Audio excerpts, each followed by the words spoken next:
Durante años se repitió la misma historia, que Pablo Escobar fue derrotado por la DEA, que el Estado colombiano, con ayuda extranjera, logró lo imposible. Pero esa versión oculta una grieta más incómoda. La mayor traición a Pablo Escobar no vino de la DEA, no vino de sus enemigos armados, vino desde el lugar donde él nunca sospechó peligro. Hermilda Gaviria no disparó un arma, no firmó órdenes de captura, no dirigió operaciones clandestinas. Y aún así, habló, escuchó. Se sentó frente a hombres que juraban destruir a su propio hijo. Mientras el cartel se desangraba y la ciudad ardía, hubo reuniones silenciosas, conversaciones negadas, promesas ambiguas. Nada quedó por escrito. Nada fue confirmado oficialmente. Pero después de esas visitas, las piezas empezaron a caer en su sitio. Y Pablo Escobar comenzó a quedarse solo. A comienzos de los años 80, Colombia no era solo un país en conflicto. Era un territorio fragmentado por el miedo, el dinero y la lealtad forzada. El cartel de Medellín controlaba rutas, jueces, policías y barrios enteros. Su poder no se medía solo en toneladas de cocaína, sino en silencios comprados y decisiones aplazadas. El Estado resistía, pero muchas veces negociaba sin admitirlo. En ese escenario emergió Pablo Escobar como una figura imposible de ignorar. Para algunos, un criminal. Para otros, un benefactor. Para el gobierno, un problema que no podía resolverse únicamente con balas. La presión internacional aumentaba. Estados Unidos exigía resultados concretos. La extradición se convirtió en la línea roja. Y cada semana sin avances debilitaba a quienes prometían control. Fue entonces cuando el conflicto dejó de ser solo militar. Se volvió psicológico, familiar, íntimo. Porque cuando el poder armado no basta, los estados buscan grietas humanas. Y ninguna grieta es más vulnerable que la familia. Mientras las bombas explotaban en Medellín, comenzaron los contactos indirectos. Intermediarios, mensajes no oficiales, reuniones lejos de cámaras y expedientes. Y en ese silencio institucional, una figura discreta empezó a adquirir un peso inesperado. No era una capo, no era una negociadora formal, era la madre. Hermilda Gaviria nunca ocupó un cargo dentro del negocio. No firmó acuerdos, no ordenó ejecuciones, pero fue una presencia constante en la vida de su hijo. Antes del dinero, antes del poder, antes de la guerra. Hermilda provenía de una familia tradicional de Antioquia, marcada por valores conservadores y una profunda noción de orden familiar.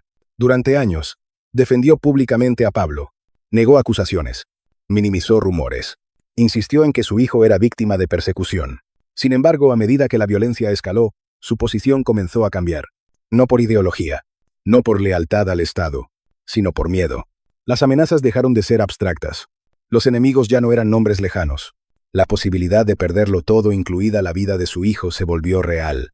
Hermilda empezó a recibir visitas, no oficiales, no documentadas. Hombres que no se presentaban como agentes, pero hablaban en nombre del poder. Ella escuchó, preguntó, no prometió nada. Su rol no fue el de una informante clásica, fue el de una intermediaria emocional. Una madre atrapada entre la protección y la supervivencia. Mientras Pablo se aislaba en la clandestinidad, Hermilda permanecía accesible, visible, localizable. Y en un conflicto donde todos mentían, su silencio o su palabra comenzó a tener un valor estratégico. El poder de cartel de Medellín nunca fue vertical. Funcionaba como un sistema de equilibrios frágiles, lealtades temporales y miedos compartidos. Cada socio era reemplazable, cada alianza, negociable.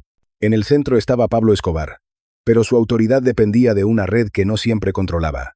Sicarios, intermediarios financieros, abogados, políticos locales, todos conectados, ninguno plenamente confiable.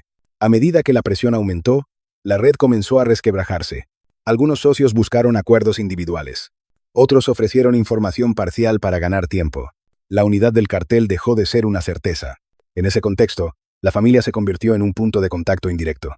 No para negociar rutas o cargamentos, sino para transmitir mensajes, advertencias, condiciones. Hermilda Gaviria no hablaba en nombre del cartel, pero su cercanía con el núcleo emocional de Escobar la hacía valiosa. Escuchar a la madre era una forma de rodear al hijo. Las autoridades lo sabían. Los rivales también. Mientras los hombres armados se movían en la sombra, las conversaciones más decisivas ocurrían en espacios aparentemente inocuos. Salas de estar, consultorios, reuniones privadas sin registro. La red de poder ya no se sostenía solo con violencia. Se sostenía con información incompleta, con dudas sembradas, con la lenta erosión de la confianza. Y en ese sistema en tensión, cualquier palabra mal colocada podía inclinar el equilibrio.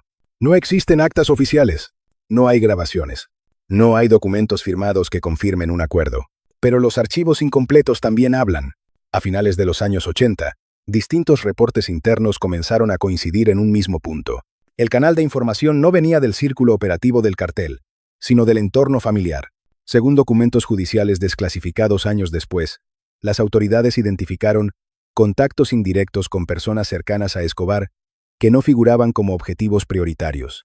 No eran informantes clásicos, eran accesos humanos. Algunas versiones señalan que Hermilda Gaviria fue visitada en más de una ocasión por intermediarios vinculados a organismos del Estado colombiano, con conocimiento tácito de agencias extranjeras como la Drug Enforcement Administration, no para exigir, sino para escuchar. Los testimonios difieren. Unos hablan de súplicas, otros de advertencias veladas. Nadie coincide en las palabras exactas. Lo que sí se repite es el efecto. Después de esos encuentros, Escobar comenzó a modificar rutinas, a desconfiar de antiguos aliados, a reducir el círculo de contacto. Algunas versiones indican que ciertas decisiones tácticas, lugares descartados, personas evitadas coincidieron con información que solo podía provenir de alguien que conociera sus miedos, no sus negocios. Años más tarde, exfuncionarios admitieron, fuera de registro, que la estrategia había cambiado. Ya no se trataba de perseguir al capo, sino de aislarlo emocionalmente. Y en ese aislamiento, la figura materna se convirtió en un punto de quiebre silencioso, no porque traicionara activamente, sino porque habló cuando otros callaban, porque escuchó cuando otros se cerraban, porque creyó que negociar podía salvar una vida. El archivo oculto no prueba una traición directa, prueba algo más inquietante, que el poder del Estado aprendió a usar el amor como herramienta. El quiebre no llegó con una explosión, no hubo un atentado decisivo ni una captura inmediata, llegó con el silencio. A comienzos de los años 90, Pablo Escobar empezó a desaparecer incluso para los suyos. Cambiaba de ubicación sin avisar. Cortaba comunicaciones de un día para otro. Desconfiaba de mensajes que antes aceptaba sin cuestionar. La paranoia no fue repentina. Fue acumulativa. Cada detención menor. Cada operativo fallido. Cada información demasiado precisa. Escobar comenzó a creer que la red estaba rota. Y en parte, tenía razón. Las autoridades ya no reaccionaban a golpes de suerte. Anticipaban. Esperaban. Cerraban espacios. Según versiones posteriores, el error fue emocional. Pablo mantuvo el contacto con su madre. No podía cortarlo. No quiso hacerlo. Hermilda Gaviria seguía siendo un vínculo humano en una vida reducida a huidas y sospechas. Pero ese vínculo se volvió una grieta. No porque ella diera coordenadas, sino porque cada conversación generaba patrones, horarios, rutinas indirectas. El punto de quiebre fue aceptar que nadie era completamente seguro, ni siquiera la familia. Después de ese momento, Escobar quedó solo, sin red estable, sin aliados confiables. Y cuando el aislamiento es total, la caída deja de ser cuestión de si ocurrirá, pasa a ser cuestión de cuándo. Las consecuencias no fueron inmediatas. No hubo un desenlace rápido ni una confesión pública. Fueron progresivas. Tras el aislamiento de Pablo Escobar, el cartel de Medellín dejó de funcionar como un bloque. Las decisiones se fragmentaron. Las lealtades se diluyeron. Cada actor comenzó a pensar en su propia supervivencia. Algunos socios buscaron acuerdos individuales. Otros desaparecieron. Varios cambiaron de bando sin anunciarlo.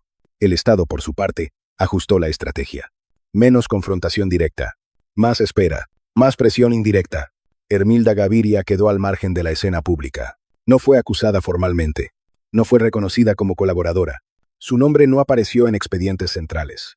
Pero su figura quedó marcada por una ambigüedad permanente.